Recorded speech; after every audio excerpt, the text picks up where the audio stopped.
Wow. After that welcome and introduction, thank you.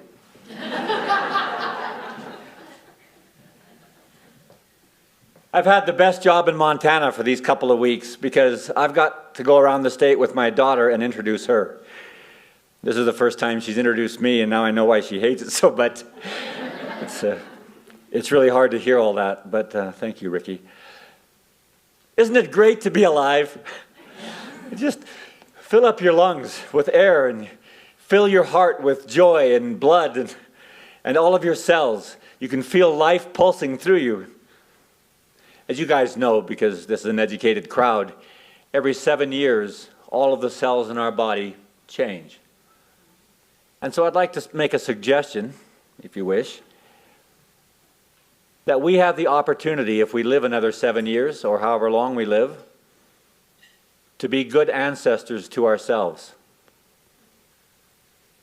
I intend to make every heartbeat count in becoming a good ancestor to those who follow, to my kids, and if my kids have kids, and my neighbor's kids, and my neighbor's neighbor's kids, no matter who they vote for or what church they go to.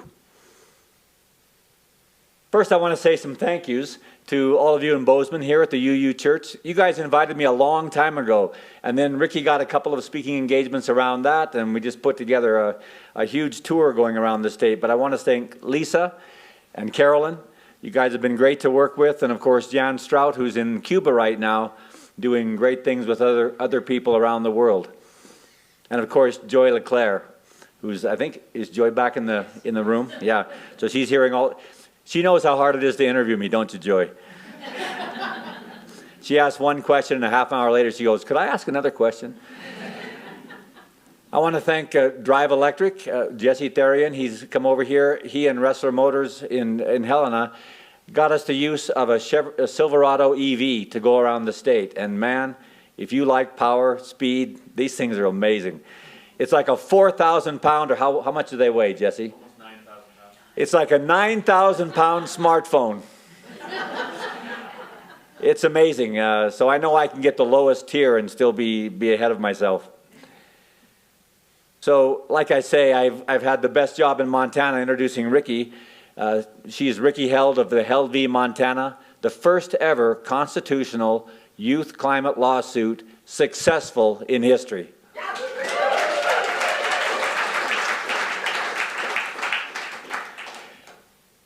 So Ricky got to learn a lot of things around the ranch. But the first thing she learned in our backyard was her first word. She hadn't spoken, and she used to go out and she was learning to stand and at the beginning of walking. And one day she was outside the round corral where I was training horses, and she reached up and grabbed the corral and pulled herself up, and she was standing there about that high. I still remember the year when hers and her twin brothers and my shoe size were the same. They all outgrew me. But she was standing there looking inside the corral, and I was riding this young filly, training this horse, and she was beautiful. This filly was so beautiful, and she was just turning and turning and sliding and tucking her tail underneath her, getting around that corral, kicking up dirt. And this is the first time I'd ever ridden her. She's just this beautiful animal. She's just lovely, and the experience that I was having riding her was so beautiful and large. And Ricky was standing outside the corral and looking up, and she said, "I do that." Her first words were a full sentence. That's Ricky. She and her brother learned a few other things around the ranch. If you want something, you've got to ask for it. If you see an opportunity, raise your hand. And that's what we're asking you all to do here today and every day around Bozeman. I know that you folks here are people who have raised your hands a lot. I know all the people that I've met and talked to, and Stephen and Kate and all the great friends we have around Bozeman, they've raised their hands over and over again, and I know all of you do and volunteer. I talked for just a moment about our organization. Last Best Voice is a new Substack we have. I want to share our card with you. So you guys can read some of those interviews. I interviewed John Tester. He was my first person.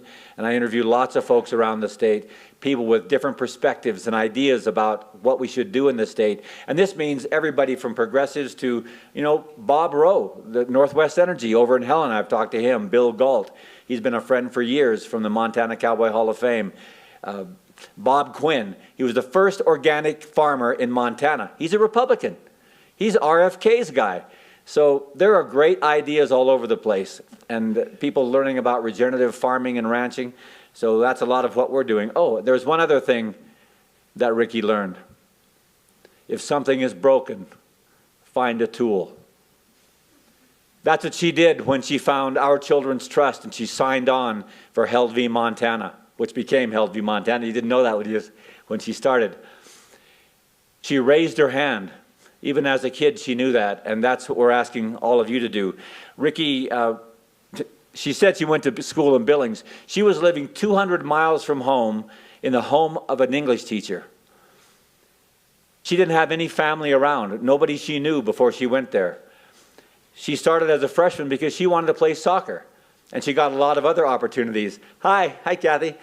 A lot of other opportunities in Billings. After the first year, we got her report card, and we were out at the ranch one night, and I opened up the report card, and it said 1 out of 452. I said, Ricky, does this mean you're the top student in the class? She said, oh no, I couldn't be me. This person is so much smarter than me. And oh, these two people, they work together, and they know so much. And so I wrote to the school. They said that's exactly what that means. Ricky was #1 in their class. She didn't even have a table to do homework on the first year in school. And after 4 years at Billings Senior, one of the biggest schools in Montana, Ricky graduated as a valedictorian.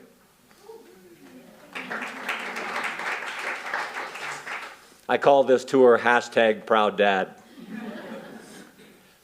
Ricky went on to Colorado College, if you know that, in Colorado Springs. It's an awesome school for strong leaders, but particularly for strong women. Okay, here we go again. Last night, Ricky talked with Dorothy Bradley at an event up in Helena. Talk about strong women, right? They both went to Colorado College.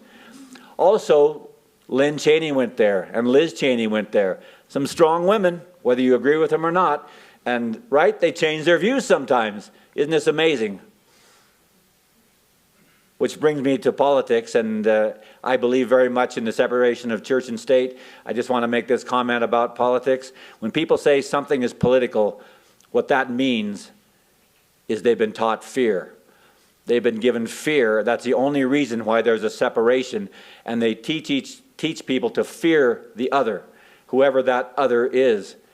Because when we're afraid, we'll give our money to politicians and the media. Yeah, Joy and me. So when something is political, check your fear. Don't be afraid, because we can't be afraid. We can't afford to be afraid. Ricky went on after graduating from Colorado College to the Peace Corps. She just got back last week. She was home a week from Kenya, and I took her on the road running all over the state. She's worn out. She's tough. 35 people went to the Peace Corps in her contingent. Only 12 made it out. She's a Montana ranch girl. She's tough. They're stealing our power in Montana. It's absolutely ridiculous that we have to pay for energy in the state of Montana. There is energy all around us for free, from the sun, from the wind, and from energy. Man, if there's a name that exemplifies what I'm saying right here about stealing our power, it's Ocean Storm. Stormy Ocean. I was putting it in formal last names first. There was a comma. Stormy Ocean, what a great name, but when you imagine a stormy ocean, that has more power than we could ever use as a species. We'll be long gone before the energy of the ocean is used up. So I just appreciate you for your name today. That was a beautiful thing. So, yeah. They called me last year when I ran the energetic candidate, but I also am the one who cries a lot.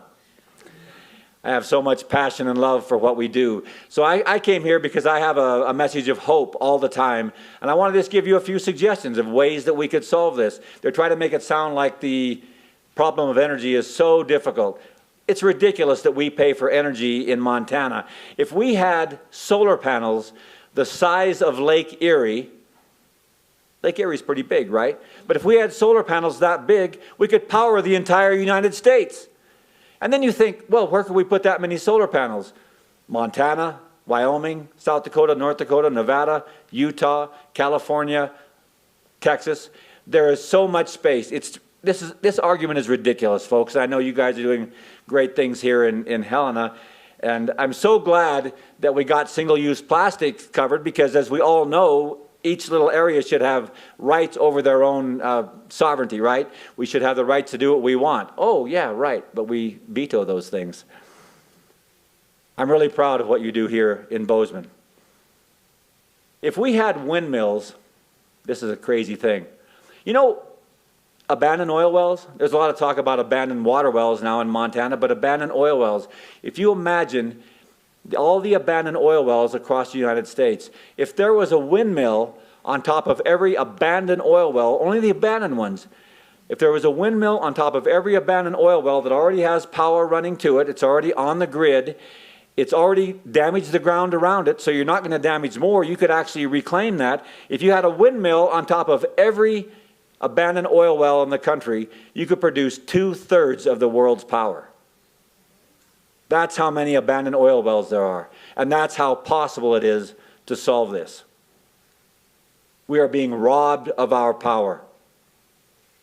And if I'm wrong about any of these facts, talk to Kathy, I don't know. But a lot of this comes from Mark Jacobson, who was also an expert witness in the Held v. Montana and the Lighthizer case. We don't even say who that case was against because we don't want to be political. Small hydrogen is another one that people have talked a lot about. So a small hydrogen plant can power a whole town the size of Broadus, where we live. And it was being done over in St. Regis. So there's a guy over there named George Bailey. He's clear over in St. Regis, past Missoula. George Bailey, I went and talked to him this summer in Missoula, wanted to learn about his hydrogen plant. George Bailey used to be the superintendent in Broadus. He was the coach there. He still loves the place, and he was getting ready to come over to Broadus to show us how we could power the whole town with a little hydrogen plant, and we could have our own independence. So you put out a small solar array to power the hydrogen plant, and then you can get so much energy. You know, we're doing it all over the state. Oh, George Bailey is a Republican. It's so interesting when you learn that stuff. Northwest Energy, Bob Rowe I just mentioned. Bob Rowe, 53% of their portfolio at Northwest Energy is wind, water, solar. They don't like to talk about that, but the reason they're doing it is because it's cheaper. It would be so much cheaper, and they know it, but the way their money is structured, so that's the problem. Fixing the way they get paid, because they profit by spending more money. It's a fraction of the cost to use solar, wind, and water. So we just need to turn some of those things around. We already have the power. This is where I want to walk because this is how I get my exercise.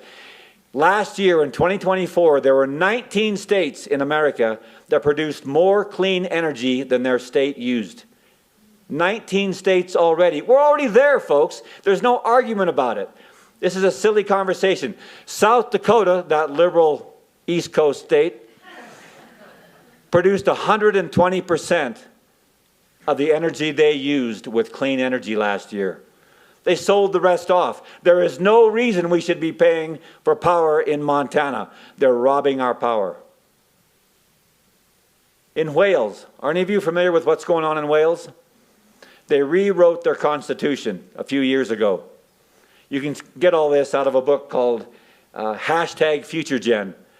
They rewrote their constitution in Wales so that every project they do, everything they do going forward, has to be sustainable. Simple, right? It's just human. It's kind. It's the you. It's the humanist. It's human. They redid that. They redid their constitution just like we did ours in 1972. And that's what the Held case was based on. The right to a clean and healthful environment. And that hadn't got used much. Maynanne Ellingson, you know her. And last night, Dorothy was talking about how that hasn't gotten used much in all these years. There are some really great books out there, like Abundance and so many of these books that can give you this information, but you can read those in the night. During the day, I want you out there doing something, making plans and moving forward, because there is so much abundance in this state, in this country. I realized recently that every time is the most divided time in the country. You remember back a while ago when we had a Revolutionary War, Civil War, civil rights, women's rights? Every time has been the most divided time. Don't be afraid. Keep doing the right thing. Keep standing up. Keep working for the right and the best things in your life and for the people around you. Data centers, another thing. I'm just going off on some of my own ideas. These aren't even out of abundance, but data centers seem simple.